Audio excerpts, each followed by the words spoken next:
to be well known dahil sa kanilang mga fiery kag mga hardcore comments noon sa mga public officials natin. And the preacher right now is trying to pretend that he is a threat to the Senate. You are not a threat. Uy, kagago. Gago, Erwin Tulfo, Bilatsing Iloy nga senador nga pala.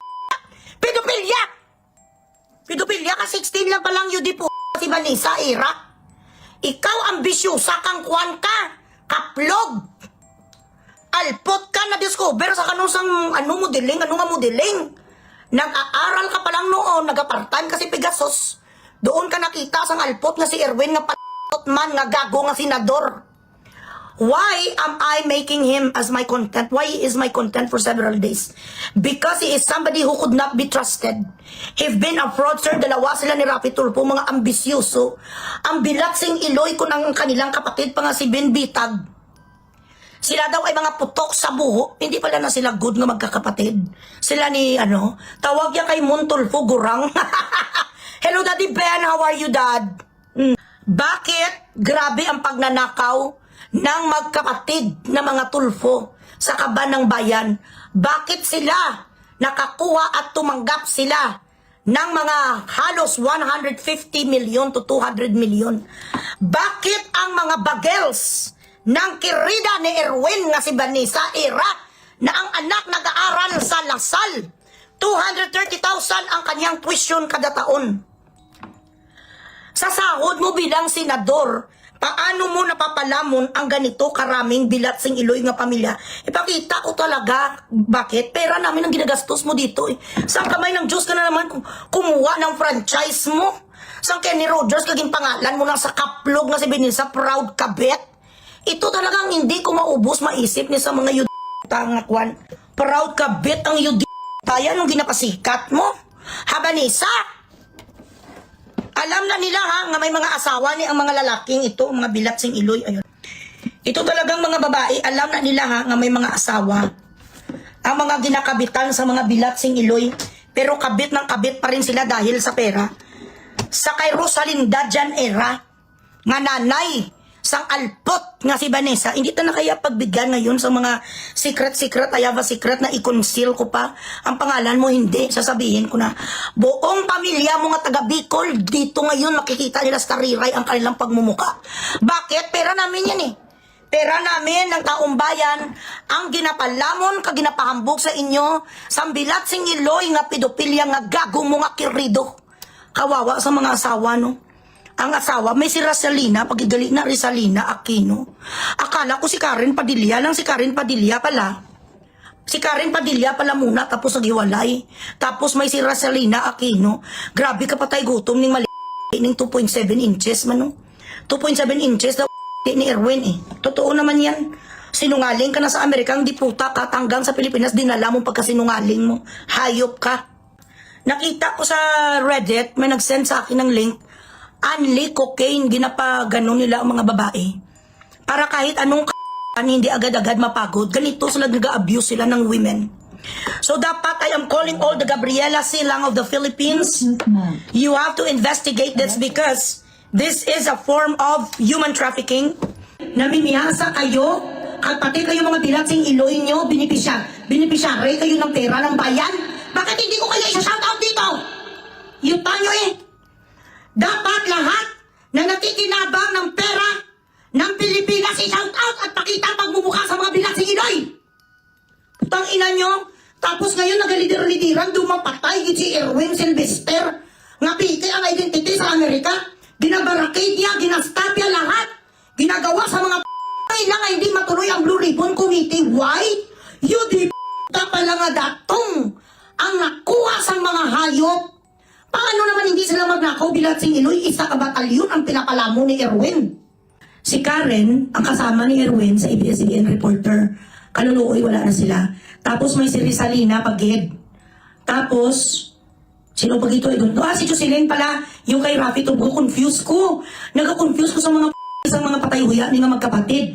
So itong si Jocelyn, alpotology man eh, kasi inagaw lang ni Jocelyn si Tang ang papangit gigan ng mga anak niyo sa totoo lang. Ang mga iyo diputan, yung mga anak, lalong-lalo na ang anak mo nga dumay tumor, ang suso, rapi, kalaway-laway sa itsura, kaya pala ng lang babae din ang asawa mo, igupagwapa, Maricel, kaya ang itsura mo, dubingit ka man natutoy, dugaan mo ka, ano ka, piranha ka, huwag ka masyadong magparituke. Ang kailangan mo pangadian ka sa rosaryo. Orasyon ng kalating, hindi na madala sa mga padamol-damol mo bibig. Hindi na madala sa pabibig mo mga kung ano-ano, dapat sa'yo transplant. Ang pangit pa bilat sing iloy sa shape sa katawan, ang ama mo bilat sing iloy kakawatan. Tapos tanggap na tanggap nyo ang kirida ni Uncle yo Erwin. What does it make you? Immoral! Kung ano kang pangit sa itsura mo, ano na yung may itsura, yaman, bilat sing iloy. Dahil huwag mong i-focus ang kamera sa'yo, nakakatakot, doon during ka. Itsura mo doon sinan, danan. Kukulihan niya daw si Kwan, kukulihan niyo, tama. Kukulihan mo sino? Si Cayetano? Mapasugod si Cayetano, makulihan mo? Sino ka? Itong pinapalamon, so, sa patayuyaw, sa lang. Ganito kadami, so this is the history. Ining alpot na si Vanessa Aaron, taga Cavite na siya. Ang tatay niya, A.B. Seaman. Yung ordinary seaman ng nablang kapaniltate sa mga salsalon. Noong siya ay ginakot na ni Erwin nga gago, 2013, she was only 16 years old. Kapa-enroll lang niya sa Far Eastern, hindi niya nagtapos ng pag-aaral kasi nga, I don't know kung tinapos niya, kung nag-graduate siya, I don't know, basta 16 years old lang siya. Ang kanilang trabahante noon, isa sa, I don't know trabahante, maybe I can call it, isa sa kanilang mga utusan. Kinuha ng mga utusan ni Rafi kasi palipat-lipat ni tama si Rafi, si Erwin gali. Gapalipat-lipat ni sa sang apartment, ini ang alpot ni si Vanessa. Ito ang nangyayari kung ikaw ay isa kapukpok, kahit pa sa'yo umuwi ngayon si Erwin. Ang mga kabit, hindi nilirespeto. Ang mga kabit na parehas mo dapat ginalansak sa cross. You are fucking on record. So, noong 2013, 14, 15, 16, 17, habang lumalaki ng anak niya, ginalibot ni Sasang original na asawa nga si Rizalina Aquino. Grabe, nagabaylo-baylo ni sa balay. Sandali, ito may screenshot ko. Gasaylo-saylo sa balay kasi ginahunting sa ni Rizalina. Ikaw man nga gaga ka man nga Rizalina, ako sa roon mong gago nga si Erwin. Adultery ka kung kubinage, bawiin mo, ipakita mo sa kanya nga hindi ka isang basahan. Ano na pabayad ka lang? Dapat pagkuha mo sa kwarta bilang sinoy, dinakusar mo sa dayon.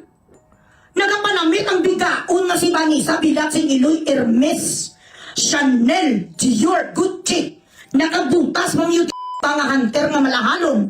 Kung saan-saan yung diputa, when in Singapore, when in Korea, when in Japan, when in Chororod, grabe kinalibot siya ang buong mundo. Ikaw, saan ka nagalibot yung diputa sa galaxy? Wala sang iba nga dapat dito i-blame kundi ang gago nga si Erwin. Kaya pala left and right ang pagnanakaw niya dahil grabe ang ginapalamon sa diputa maliban sa pamilya ni Vanessa nga mga sulsul bugaw ang iloy nga si Rosalie era kag ang tatay din nga bugaw ang buong pamilya sa Bicol yung diputa ginapadakda lichas lechon sa pera ng bayan. Ginabandonar na ni Rafi din ang kanyang anak. Grabe ka nung advice ka tungkol sa pakikiapid bilat sing iloy. Numero 1 ka kagago. Numero 1 ka 5 months na buntis si Julian na kanyang original nga asawa. Niligawan mo si Sitang. Mas may itsura na lang si Julian kaysa kay Sitang. Tingnan mo bala ang produkto niyo ni Sitang magaganda. Ang produkto mo kay Sitang mo si Rapi-Rapi mo nga maawat nga 1.1 billion din. Ang bilat sing iloy nga flood control why man flood sa Quezon City. Ang itsura sa mga anak mo kay Sitang bilat sing iloy mga buldog. Iyota. Nag-deactivate na nga ang kabit ni Rapi nga si Lisel. Gin-deactivate din ako. Kahit mag-deactivate ka, Lisel, nga kabit ni Rapi Tulfo, nga bigaon nga may anak nga si Chelsea. Kahit mag-deactivate ang bilat sing iloy mo, isa na dito ka to nilada nga photo album ang nakuha ko gaga. Tapos pahambo pa sa post-post pa sa tatawagin niya ko baboy. Ay, hoy! Kasado ako! Pinakasalan ako ng 2 lalaki. Ang ay ang 4 kong mga anak, isa lang ang ama. Isa ang apelido, ikaw si Chelsea mo. Ang mod ni Rapi Tulfo, ang donor. Ang pangalawa mong anak, lalaki. Iba na naman nga lalaki, ang donor nga si Milya. Kung meron sa ating dalawa, hoy Lisel, bigaon nga kaplog, tarak-tarak, ikaw ang baboy, mumurahin ang pokpok ang mo. Binili ka sang gago nga senador, sang gago nga radio announcer nga si Rafi Tulfo, doon bilang si Iloy sa Kraukiya nga ang pangalan classmate. Pinakagunggong nga sikat nga radio announcer si Rafi Tulfo.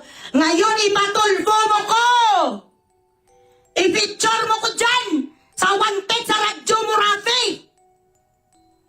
Binili ang pay mo sang gago naming senador nga gin-idolize ang mga Pinoy. Mga OFW tiningala, yun di puta ay akala sang lahat. Tumutulong bilaksing Iloy para umunlad, hindi tayo maapi-api.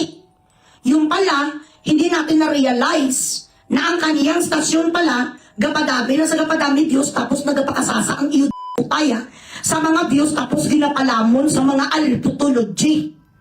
Kung meron sa ating baboy, ikaw yun, malaki lang ang tiyan ko. Kasi apat ang pinanganak kung di puta kakag mahilig ko lumamon. Pero hindi niririntahan ang ay ko sa iba-ibang food. Ikaw, bago ka gingarahe kag binuntis sang gagong senador, ilang turos mo't similya ang linunok mo. Ang mga linunok mo mga similya, ang bilat sing Iloy ka, mga tambay, tricycle driver, bus driver, mga pipitsugil nga kahit saan lang ang mga footwalk, ginapatuwad ka kaginapot. Pero dahil gago, si Rafi nga bilat sing Iloy, nabuhay pa naman si Jocelyn nga sisitang, pinatulan ka sang iyo pangamanyak. Nga saan ka pinulot ni Rafi Tulfo ka? Sa Philippine Airlines nga stewardess? Saan ka pinulot? Ano ka? Dealer ka sangkay sa casino? Pinulot ka sa Kraukiya na pangalan classmate sa Cebu? Binugaw ka sa mga nanay kag tatay mo. Hoy, Lisel, tarak-tarak. Ambisyosa ka ang anak mo. Bakit? The fruit is not going to fall from the tree. The apple is not going to fall far from the tree most likely. Dahil ka the DNA and the blood that runs through her veins is yours. Akala mo ang anak mo madoktora. Bantayan mong mabuti yan, Rat. Baka pagka 19 years old, may bumulket ay isang anak mo. Malulo ka na. Bilaksing Iloy ka mo nga mga magnanakaw. Ito ang bugaw na pamilya sang alpot mo si Lisel. Maya-maya lang si Juan, si Vanessa del Valle. Sandali. Saan ba dito ang bugaw mo nga ginikanan? Mapos-pos ka pa? Baboy ko kanukoy day. Ang nagasupsup sang aking utong green eyes na taga-Canada. 11 inches. Ako lang ang mahal. Wala ko yung kakompetensya. Ang similya kag ang sang asawa ko exclusive sa aking tay. Ikaw, pagpasok sang nga maliit ni Rafi nga 3.7 inches. Pagkatapos niya doon sang pagpakul sa iba't ibang mga alpot kag pa. Pagkatapos antun ko kay sino-sino ginapasok sa pay mo madumi. Ang nga napasok sa akin exclusive. Sa'yo, iba-iba ang kuy pa nga ginapasukan. Huy, kaplog, babaeng mababang lipad. Palitan mong pangalan mo Magdalena. Huy, gaga. Aryo ang nanay mo, katatay mo nga bugaw. Lisel, tarak-tarak. Yan. Bugaw mong nanay, hinayaan ka nga mangalpot. Hinayaan kang bilatsing Iloy mo nga mangalpot sa classmate Krauke. Welcome to the family, panggago naming senador. Ayan. Ebidensya. Welcome to the family na kauran ang Iloy. I don't know kung ito ba ay totoo nga Hermes or whatever. Ayan, welcome to the family na lampingasan mo nga nanay nga bugaw. Huwag kang magtawag-tawag sa aking baboy-baboy bilatsing Iloy mo. Ay, hindi ka ako ngayon niya sa Singapore, sabi sa alpot. Manunood ako F4, proud ka back here. Bilatsing Iloy ang may day niya. Akala mo na may report sa akin. May post siya, nasa Singapore daw siya ginastusan sa ni Rafi. Pera ng taong bayan galing sa ating taxpayers money. Andoon to siya magkanong ticket sa F4 sa Singapore. Proud siya. Ay, ako ngayon ay nito manood ng F4. Sabi sang alpot. Ang nanay mong matanda nga follow the light ang bugaw mo. Alam na nila nga may asawa. Si Jocelyn, hindi man makamove man si Sitang. Kasi paano ka man talaga makamove kay meron sa original. May mas original pa nga si Julien. Ngagin abandonar man. My point is, we should not trust these people. We should not trust that they need to be expelled from the Senate. Because all they do is steal and steal in order for them to provide this lavish life to their fucking mistresses and fucking bastards. Ang mga anak sa mga yudiputa, sa mga exclusive schools nag-aaral. Wala labot sa kabichina, yan nino si Lisel nga kaplog. May mga kabichina, pagkit sila sa kwan. May mga kabichina, pagkit ang mga yudiputa nila sa mga Palawan. My best friend ni si Lisel, nga ex-man, sa kapatid mo nga si Erwin Sylvester Stallone. Are, sadali. Akala mo kung sino nga mga diplomat, kag mga statement, mga palatot, uhaw, patay. Ako ya, wala ko yung natatakot sa inyo, patay kung patay ka, ano? Amo lang isa ka bata, o ang si Lisel, mga 17 lang din siya, mga 17 lang din siya, sang gindon silya mo rapi. Ini ang isa ka babae nga pukasyel man sa classmate karaoke, ginakatot man ni siya ni Erwin. Pagkatapos na nilapastangan ni Erwin Kuno, nag-transfer din siya ni Rafi. So ang drama nila, exchange gift ng effect. So Kuno, nag-threesome, di daw, I don't know kung sino nag-threesome. Si Bilat Sing Iloy nga Rafi o ng Bilat Sing Iloy nga si Erwin. Basta nag-threesome anay, kaso nga lang, sa kasamaang palad, nagsinungaling ning marugsi si Lisel, ginamit ang utak. Hindi ang bigaon nag-pills, nag-tot, nagpabunti, syempre. Bilat Sing Iloy, kahit maliit ang ni Rafi yung diputa. Mapapot ka na gidlang kay Kim, wala ka man choice para makalabas ka sa sa poverty na titawag. Ngayon, meron pa pala guys, maging pa-message sila sa akin para dami account. Dahil nga sinasabi ko nga mga maliliit ang may pinamessage sila sa akin. Sabi nila, Loy, oo, mabaidor talaga na si Erwin, sabing ganun. Meron nga kami ditong kasamahan namin sa radio station noon. Naging katsuktsaka niya rin, nahimatay dahil sa laki na kanya.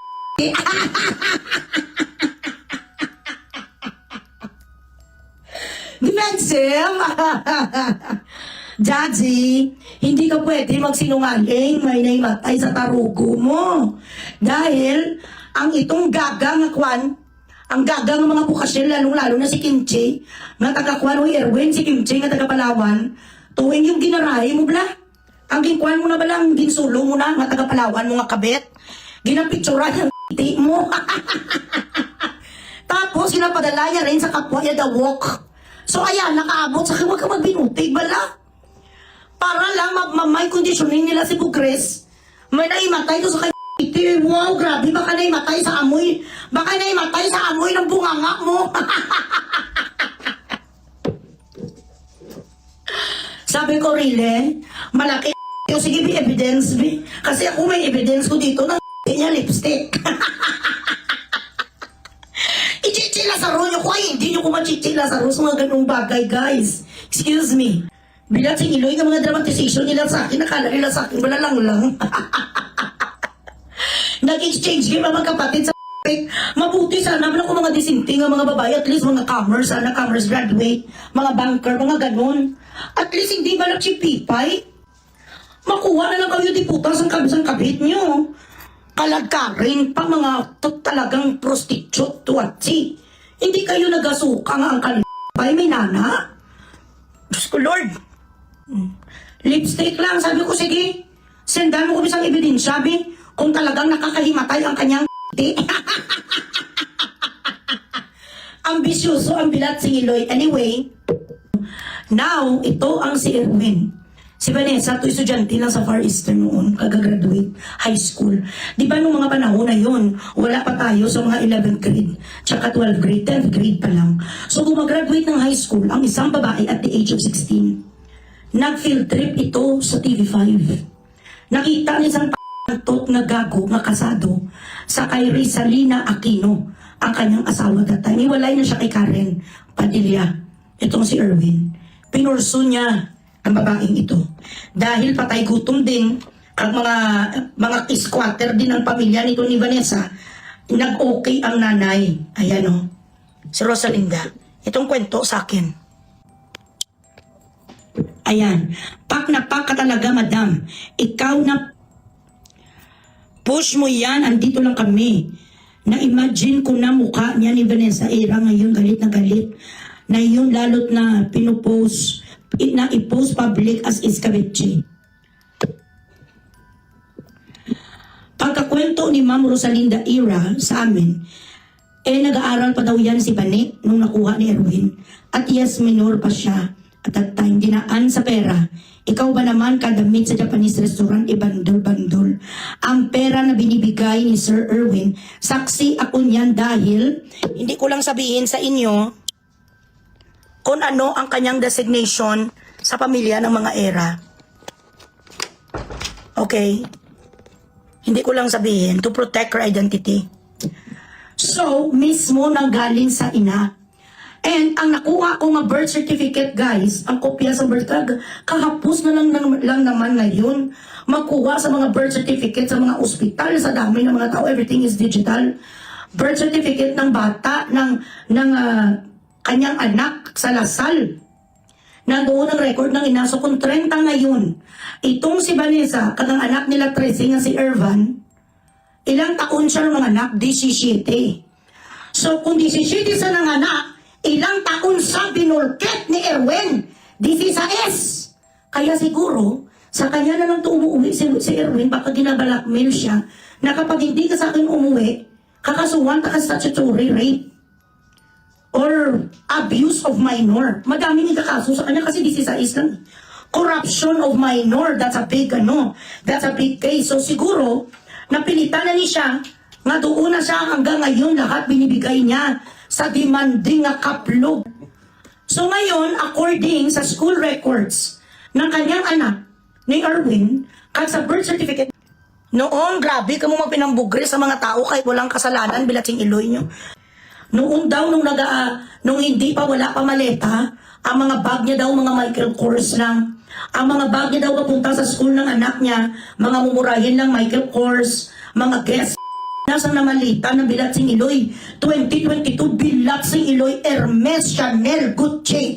Grabe ang mga porma, hindi kasi maling, may din siya. Sandali. Ito ang kanyang mga ginikanan, ang magulang niya ng mga bugaw ni Vanessa. Ayan.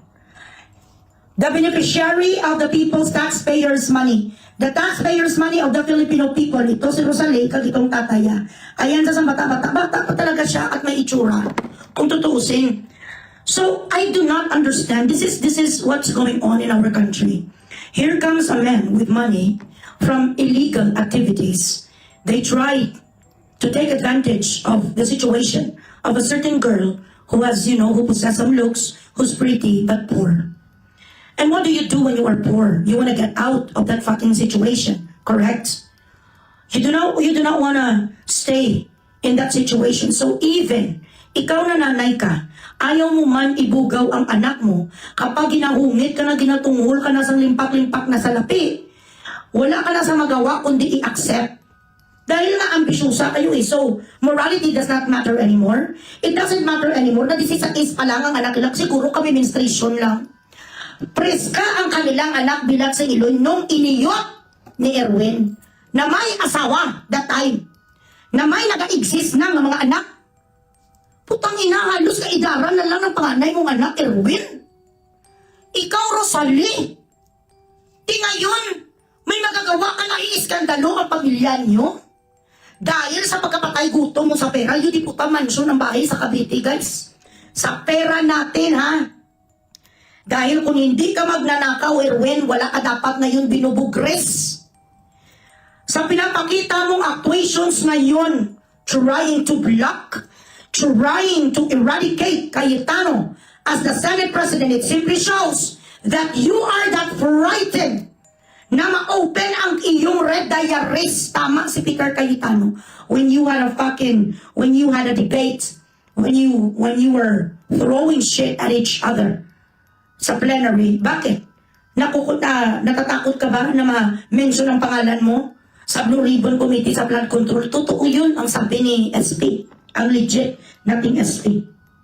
No. Mother, father, daughter, pak. Grabe ang mga la purissima. Ipamigay nyo naman to sa mga street children. bilat sing iloy nga pagkaon nyo di okay lang kahit kabit ang anak.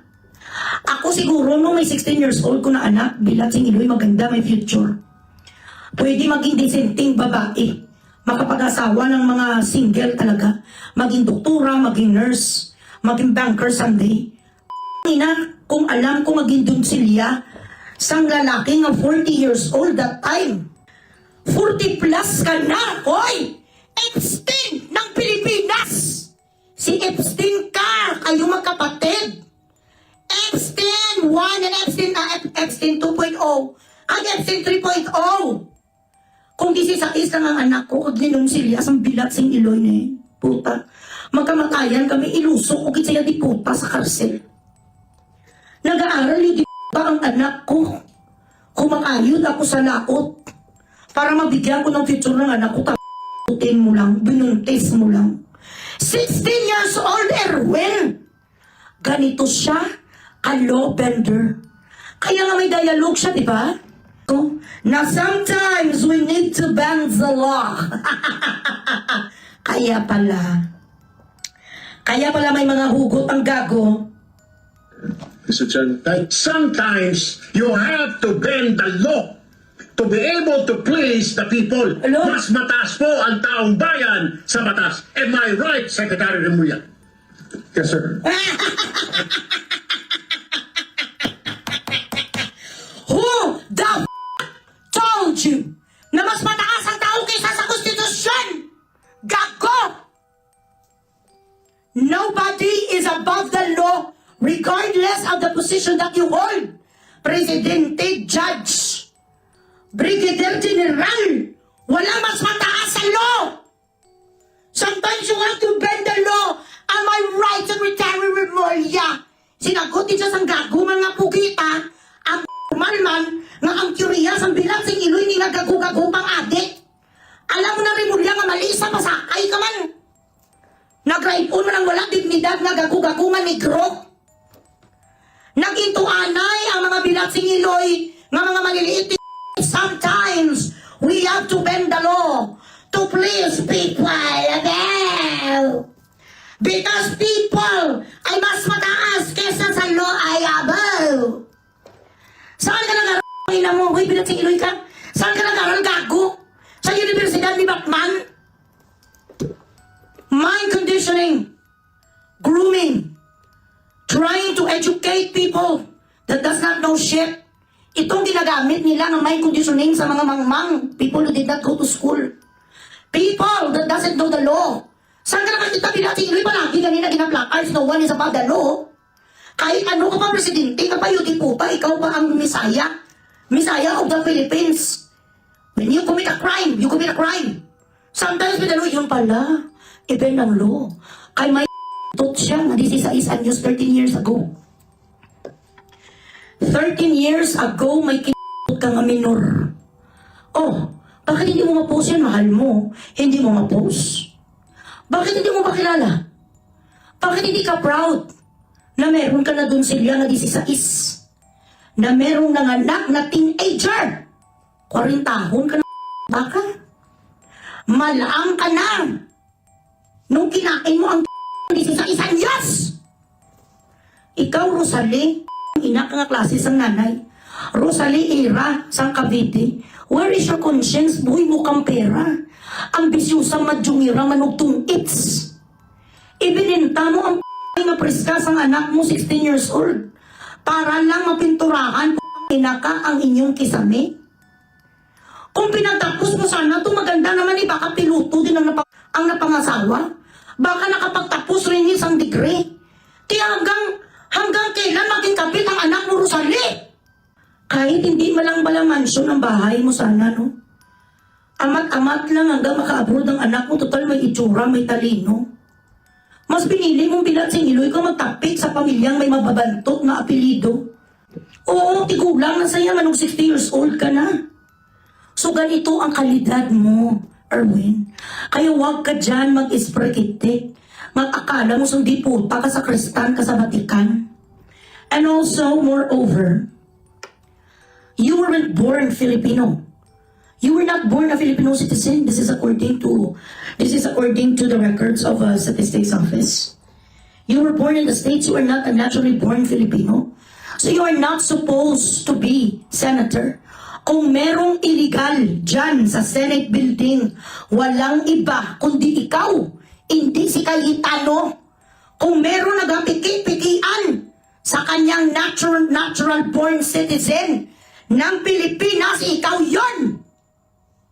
Dalawa ang naging citizenship niya. Nagpa-late register ang gago. Inalabas ko lahat ng mga photo album niyo ng mga kirida mo, including ining si Kim sa Palawan. Meron ako ng mga everything. I'm saving it for last. Okay? Erich Sylvester Tulfo, born December 30, 1965. 1965 pala ning bilat sa Iloy. 61 ka na? Ay, apo! Minus 13 ang anak mo ngayon. 48 years old ka, Erwin! 48 ka nung mong 16 anyos! Ikaw ang tumuro sa kanya kung paano maglunok sa similya. If there is anybody right now who sits in the fucking Supreme Court, any courts in the Philippines that deals with child abuse, you have to do something about this. There are so many senators, congressmen, governors, mayors who are using their powers, their money to lure kids, teenagers to suck their dicks, promising them a better future using the fucking government's money. I don't know what I feel. It strikes me as a mother. 48 ka? 16 lang bilatsing Iloy. 32 years! Lampinasan ka! I think this should be a ground for expulsion. And the nerve and audacity. Kaya pala bigay tuto ang diputa ni sa babaeng ito nga si Vanessa kasi tot niya 16 lang, when he was 48, ano ka maniya? You have to be that bilatsing Iloy kamaniyakul for you to stomach the fact that you're actually sleeping and fucking someone that could be your daughter. Ganito kabaho sa pagkatao mo, Erwin, senador. This is a Islam. Tapos ipasumpa-sumpa mo, Committee on Women, ang nakatalaga dyan na official wife mo sa Senate is Rizalina Aquino. Tapos ang ipasumpa ni Tito Soto kag ni Gamboa sa women's churot na siguro mga wife or whatever, ang pinasumpa-sumpa sa bilatsing Iloy ini ang kabitsina. Really, Mrs. Helen Gamboa Soto, you didn't know that this woman was abused when she was 16 years old? If you are indeed an advocate of women's rights and you help women who've been groomed, abused, and lured to be in a relationship with an old man, you should have fucking background check. So inayaan mo, naging pasumpa-sumpa mo pa? Bilatsing Iloy, pwede na ni pala ngayon kahit kirida. Ang kirida palang ginapamember ngayon sa Senado. So this is the leverage that the family era has on Tulfo. Kasi k***tot ang kanilang anak na 16 pa lang. Manyak ng diputa nga si Mang Kanor ng bilatsing Iloy. Yan yung diputa kung may pakontes, may Olympics sa pagkamanyak, ikaw ang manalo. Totoo. Kaya may mga nalalaman sa Bendalo ang bilatsing Iloy. Oh my God.